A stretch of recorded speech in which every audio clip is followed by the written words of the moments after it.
All right. Hello, everybody. Welcome back. Well, not really back. Welcome to the opening stream for the OSU Mania 4Key World Cup 2021.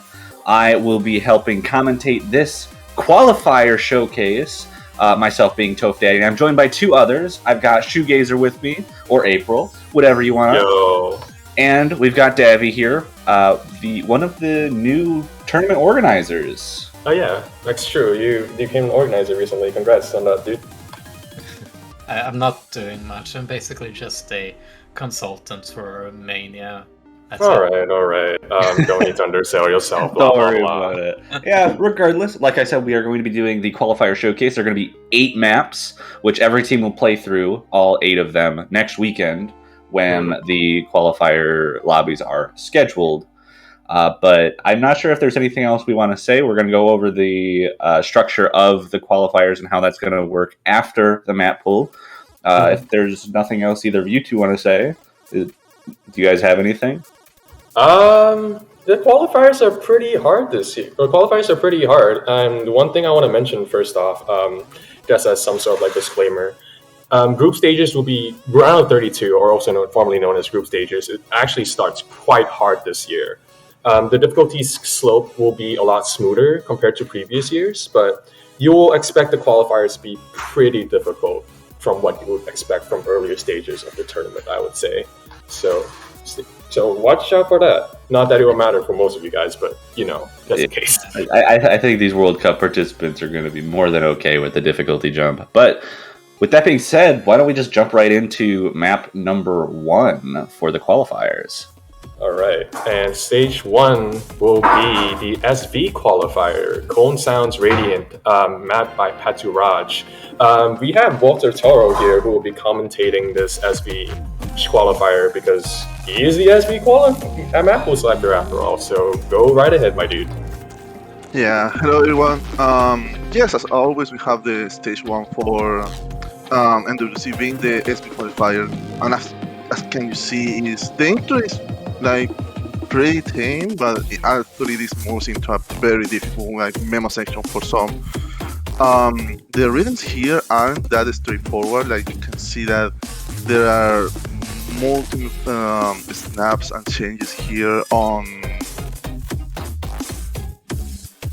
Yeah. Oh yeah, those rhythms definitely seem a bit awkward. Are those 1/3 or 5/16? They're 1/4s. They're 1/3s, like 3/4s, I think. There are a lot of different changes here when you can see that some of the teleports go slow, then it moves into some LNs there, but after this part it moves into a next a reading section, mostly Struthers here, that probably is mostly pre-score for a lot of teams that aren't very much into the rest of the memo SVs. So if you actually do the first part fine, you can actually get some free score here. Yeah, watch out at the end. Watch out at the end. I definitely say that the first 450 notes of the map are the hardest and the most punishing if you don't learn the map. I'd say that this part of the map is a lot. I wouldn't say sight readable. The player who will be playing this for the first time will get crushed regardless, but after 2 or 3 tries, they should get used to the rhythm, I think. But that spacing. There's a lot of tricky spacing throughout that entire map, so it's going to be something that the players are going to want to put practice into. SV players will have a nice time with that. All right. Next map. Right, that was a quick intermission. Stage 2. We've got stage 2. All right. Michelle's Phone Drone, mapped by Aeolian Carp. This is going to be your Tech Rice qualifier. And it is very techy. As you can see right there, a lot of bursts right off the bat, a lot of mini jacks right off the bat. All the flams. We also got a bit of the swing rhythm going on, so if you're like me, who's very used to swing rhythm, you might be right at time. But for most of the map, it's very awkward transition. Very tricky, very awkward. Not super ergonomic to play, which I think works to this chart's benefit, I'd say. Yeah, there's like one section that's pretty much free ag, but there's a lot of swing and stuff in between it all. That might be very tricky for some. It's This qualifier definitely seems like it's going to be testing your ability to get good accuracy on some funkier rhythms, just you know, without the SVs like the first map had. So we're seeing two pretty heavy, like, you know, precision-based maps at this point. Yeah. Actually, I would say that most of the qualifiers are actually quite precision-heavy. The later maps will obviously be less super precision-heavy, but I'd say the qualifiers in general do have this slight bias towards precision, and now you'll find out more as the qualifiers progress. But back to this map, it's the first half is, I would say, like where most of the difficulty will come from, but there are going to be a few bursts towards the back end of the map that will trip you up. Like, I think it's coming up right here. Yeah, right here. Pay attention to the burst here. Yeah, this one that's a tricky part. Yeah, important to note that also there's a lot of emphasis on one-hand trills throughout this entire map, which is, if you're trying to get good accuracy on that, that can be pretty stamina draining, even though it's only at 190 BPM. Oh, what was that? That is a very hard burst. That is a big choke point for a lot of players, and I'm looking forward to all of you choking on it. Anyway, very tricky map. Very tricky map. One of my personal favorites, I'd say. And yeah, good luck, you guys, on that map. Anyway, moving on, we have stage 3, which is going to be a lower difficulty hybrid, which is Burnt Rise by Sean Wasabi, mapped by Mint.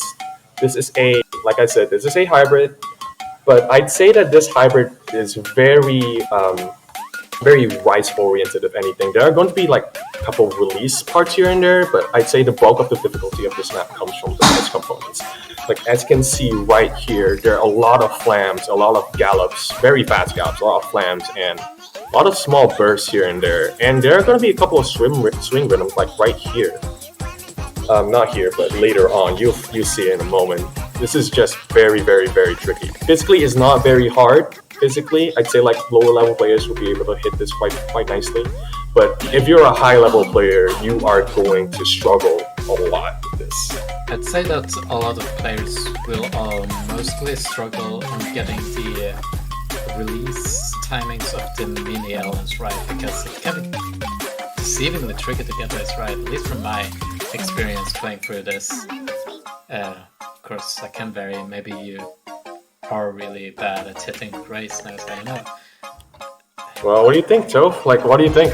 You've been quite silent for a good while. I've been letting you guys take the handle. I haven't really gotten the chance to talk, but it looks. I mean, you said pretty much everything. Even though I think the trickiest parts are going to be the flams and the short long notes, and I think it's going to be deceptively tricky to time those together and transition in and out of them, which is kind of going to be where the main difficulty of getting good accuracy on this chart is going to come from. Absolutely, I do think that this map is probably it's going to be very interesting to see for like the stronger teams, because like it's going to be based on ag, and this kind of ag is something that you don't really expect many players to excel at unless you're like a specialist or unless you're just extremely good in general. Yeah, so you also don't really see this kind of structure of map in MWC map pools most of the time. This is kind of like a qualifier exclusive thing, so many tournament players aren't really going to have super extensive experience with this kind of thing. But yeah, that is going to be our stage 3 map. Our stage 4 map is going to be a collaboration between Juan Cristo and Revial, Zek's Kaleidoscope, which is going to be your LN release map.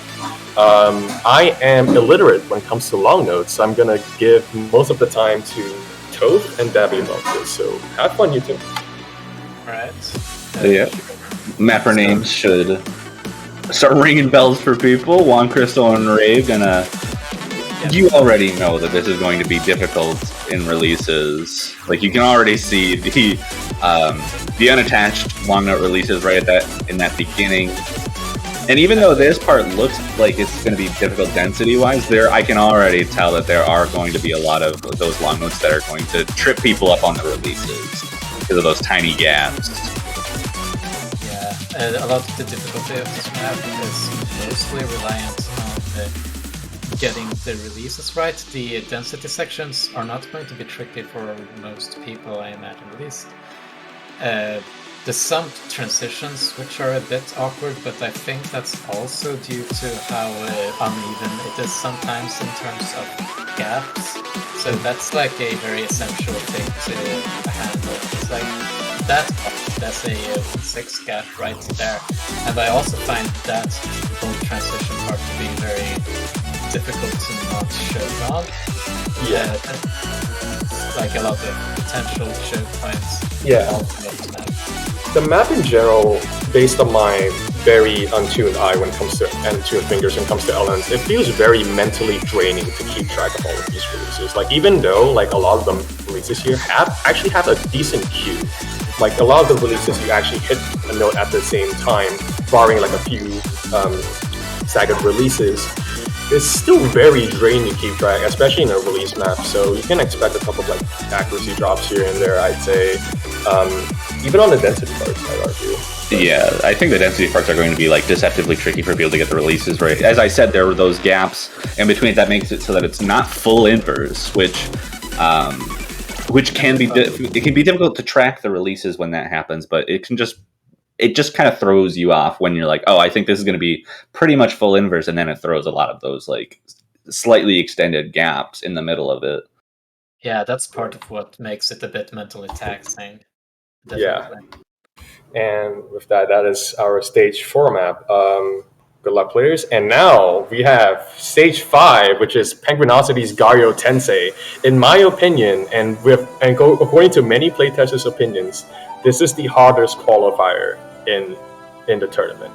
I believe this is another LN map, right? Yes, this is LN Density. Yeah. This is LN Density. I forgot to mention that. Almost.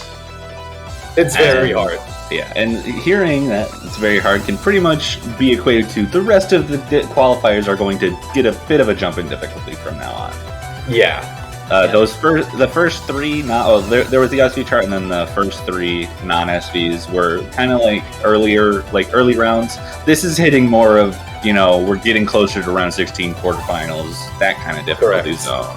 Correct. That's the idea, yeah. This is pretty much quarterfinals level. Yeah, I'd say this is very strictly qualifiers difficulty, maybe a tiny bit north of it, I'd say.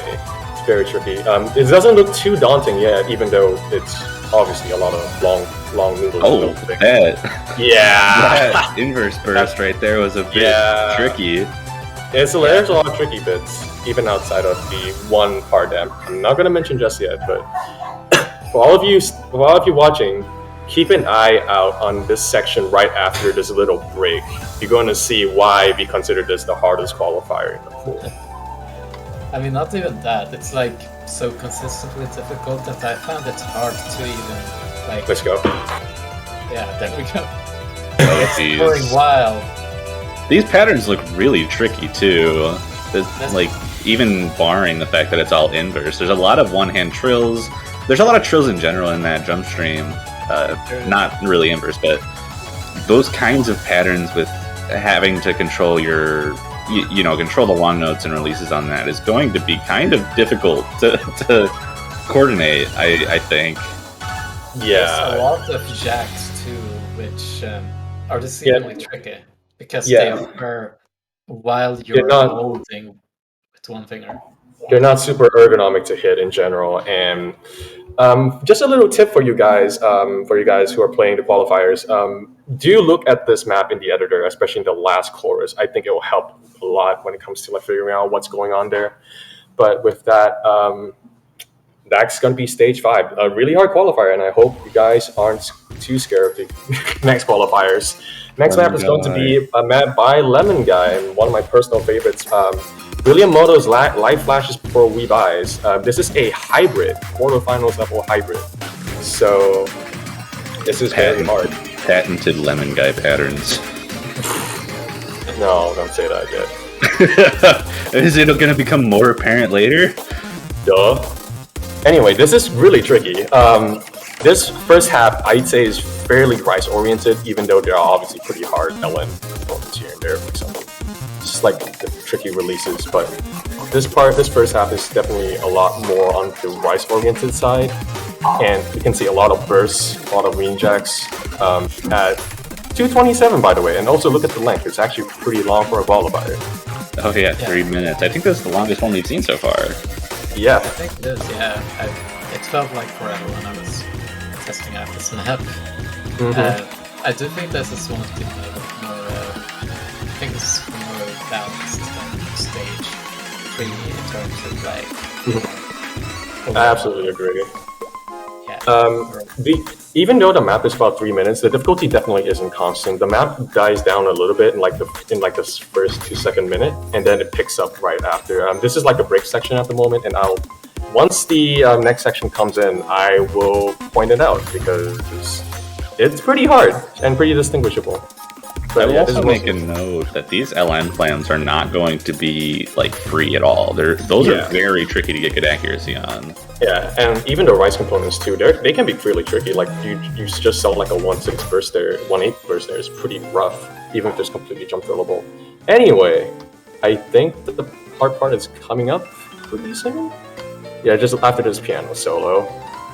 I think there was like this stream part that was really tricky. Right. I'm not sure which tricky part you're talking about.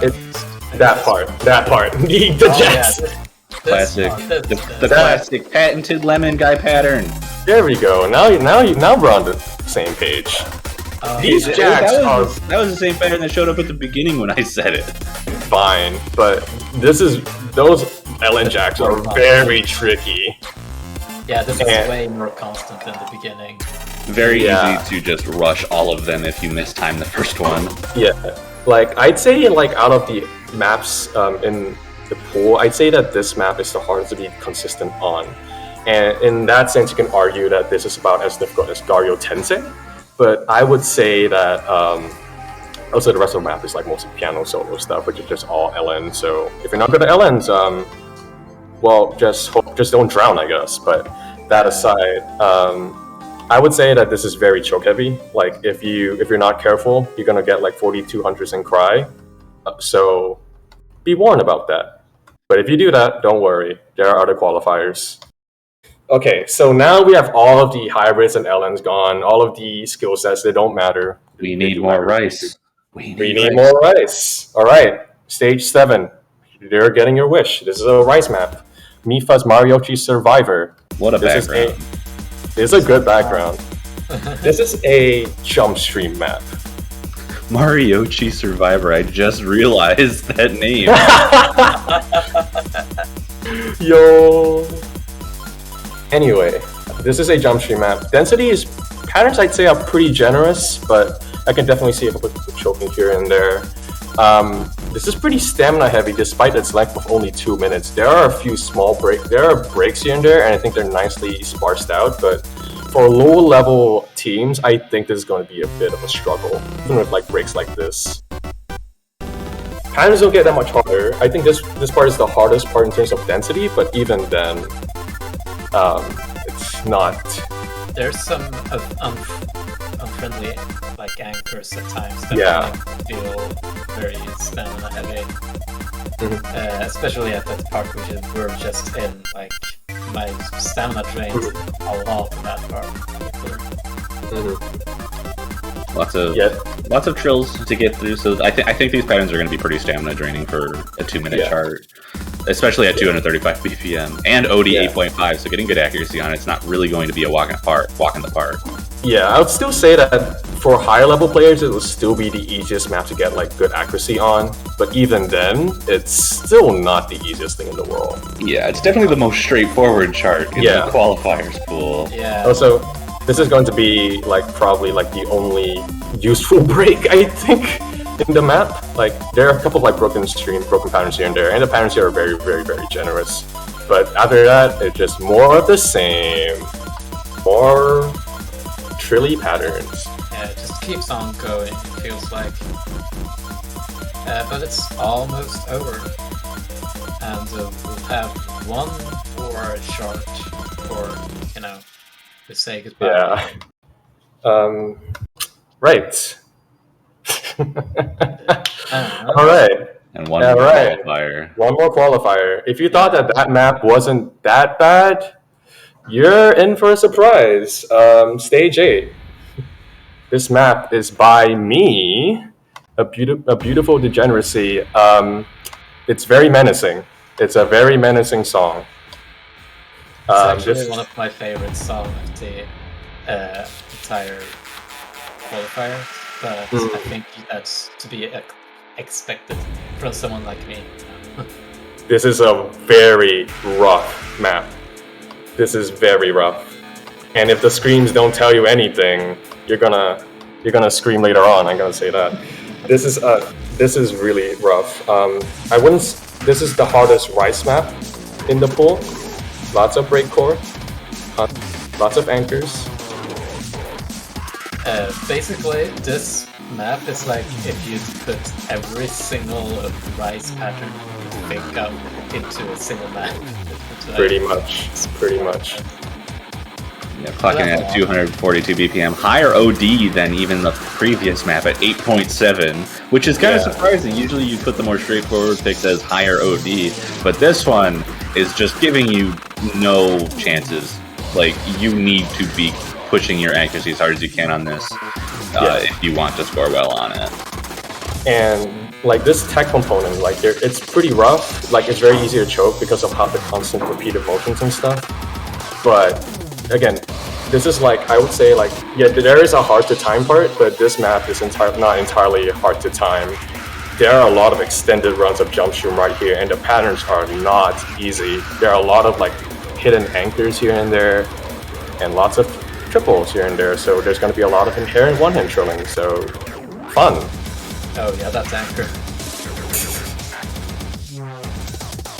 Yeah, this map just, you really have to focus a lot for this because there's so many patterns being thrown at you at once. It's not like the previous picker is just basically jump stream all the way through, and you just have to, get used to that. This one has just a lot going for it, so...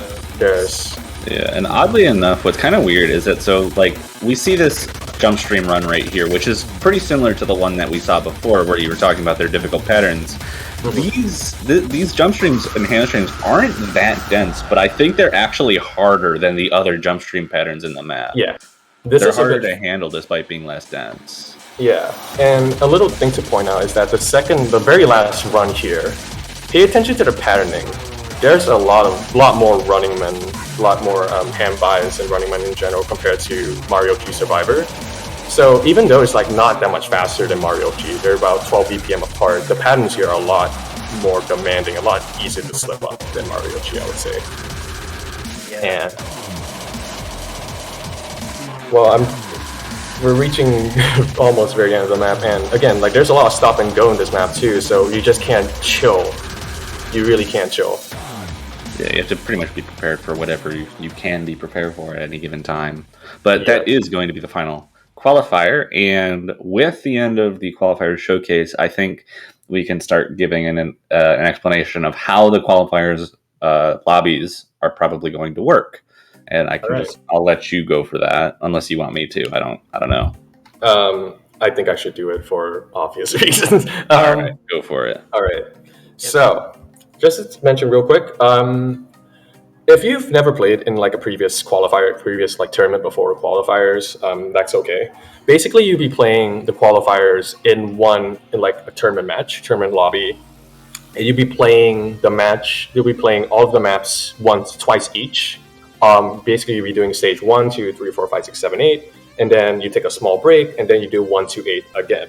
That's how it's going to go. It's probably going to take about an hour or so. And just to like qualm a couple of like fears here and there, the maps are not going to be weighted equally. And for privacy reasons, we will not mention the weights explicitly. But you just need to know that the maps are weighted fairly differently. And we will determine your seed based on how your team performs on each qualifier. And only 3 people in your team will get to play, and the combined score of your team will determine what rank you're in for this specific qualifier, and so on and so forth. And obviously, the better score of the two attempts will be counted compared, and blah blah blah. Yeah, better total score of the team for whichever the two runs had that. So, yeah.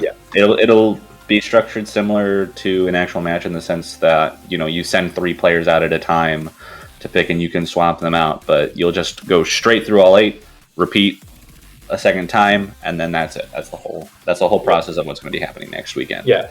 And the top 32 teams, I believe, will advance. I'm not 100% sure. Yeah, it's 32. Yeah, it's 32. If they're exactly 32, then no one's going to get eliminated. Well, there are 39 teams total. Okay, so seven of you will get the boot, and if you do get the boot, I will make formal apologies to all of you through pigeon mail. Anyway. And after that part, it's going to be a double elimination stage. So anyone who advances through the qualifiers will get to play at least 2 matches. So hooray for that, I guess. But beyond that, I don't think there's anything else I want to really say. I don't know if you or Davi or Tove as a player, what do you think of the qualifiers and stuff? I'm a little bit nervous. There's what I noticed about it is that there's a big gap between the easier qualifiers and the harder qualifiers, which is I think going to make some interesting results. But I did want to mention one more thing, and that is that qualifiers are not streamed. Oh yeah. So we will not be back on this stream until the end of all the qualifier lobbies, when we are getting the qualifier results, the seeding results, and the round of 32 Mappool Showcase. So we will not see you again until the end of next weekend.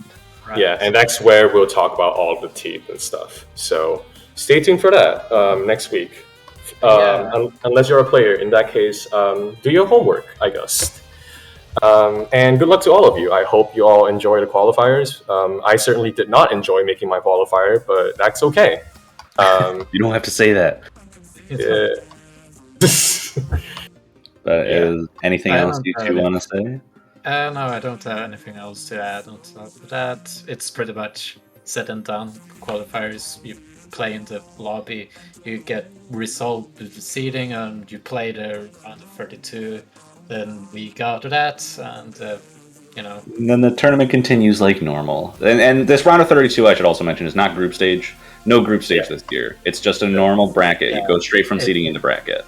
Yeah. It's a pretty unusual, well, not unusual, I'd say. It's different it's for MWC. For World Cups. OWC did it, but this is the first time Mania World Cup is doing it.